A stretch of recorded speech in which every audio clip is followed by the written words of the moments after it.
ജന്തർ മന്ദറിലെ പ്രതിഷേധ സ്ഥലത്ത് വിവിധ ദൃശ്യങ്ങളാണ് നമ്മൾ കണ്ടുകൊണ്ടിരിക്കുന്നത്. ഒരുപാട് വേഷങ്ങൾ അണിഞ്ഞ പലരും എത്തുന്ന കാഴ്ചകൾ ഇങ്ങനെ കണ്ടുകൊണ്ടിരിക്കുകയാണ്. ഇതിനിടയിൽ മറ്റൊരു വ്യത്യസ്തമായ വേഷം നമുക്ക് കാണാൻ സാധിക്കും. പഠിച്ചിട്ടുള്ള ജീവിതമെല്ലാം കഴിഞ്ഞ് പഠിച്ചിട്ട് തനിക്കൊരു ഭാവിയും ഇല്ല, ഇനി കല്യാണം കഴിച്ചാലെങ്കിലും ഒരു ഭാവി കിട്ടുമോ എന്ന ചോദ്യമായി ദിവ്യ എന്ന പെൺകുട്ടി എതിരിക്കണം. അപ്പോൾ ദിവ്യ നാം?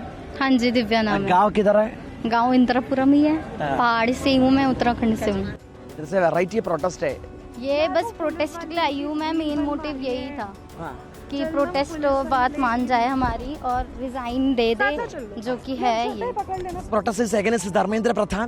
हाँ, धर्मेंद्र के लिए है और मोदी जी के लिए भी है कि मान जाओ भाई। अब तो दुल्हन के जोड़े में भी आ चुकी है लड़कियां। जब इतने जोड़े में कॉकरोच गांधी सब आ रखे हैं, तो अब दुल्हन के जोड़े में भी लड़की आ रही है। समाज में ज्यादा लड़का लड़की इधर है to protest against central government. What's your opinion यही है कि मान जाओ, बस यही बोलना और कुछ नहीं बोलना। सरकार से विश्वास टूट गया है।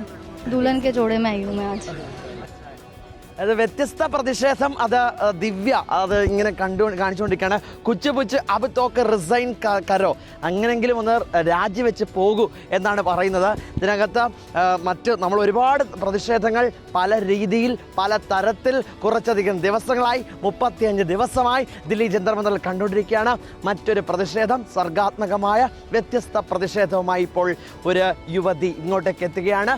താൻ 12ാം ക്ലാസ് വരെ പഠിച്ചു, നീറ്റ് പരീക്ഷയ്ക്ക് വേണ്ടി പഠിച്ചു, എന്നിട്ട് ഒന്നും ഒരു തരത്തിലുള്ള അവകാശ സംരക്ഷണവും കേന്ദ്ര സർക്കാരിൻ്റെ ഭാഗത്തുനിന്നും ഉണ്ടാകുന്നില്ല. ഇനി കല്യാണം കഴിച്ചാലെങ്കിലും ഒരു വിവാഹത്തിന് ശേഷം ഒരു ജീവിതം ഉണ്ടാകുമോ എന്നുള്ള ചോദ്യം കൂടി കേന്ദ്ര സർക്കാരിനോട് ചോദിക്കുകയാണ് ദിവ്യ. വീഡിയോ ജേർണലിസ്റ്റ് റാണി തങ്കപ്പനൊപ്പം reporter YS Abhinand in reporter Delhi.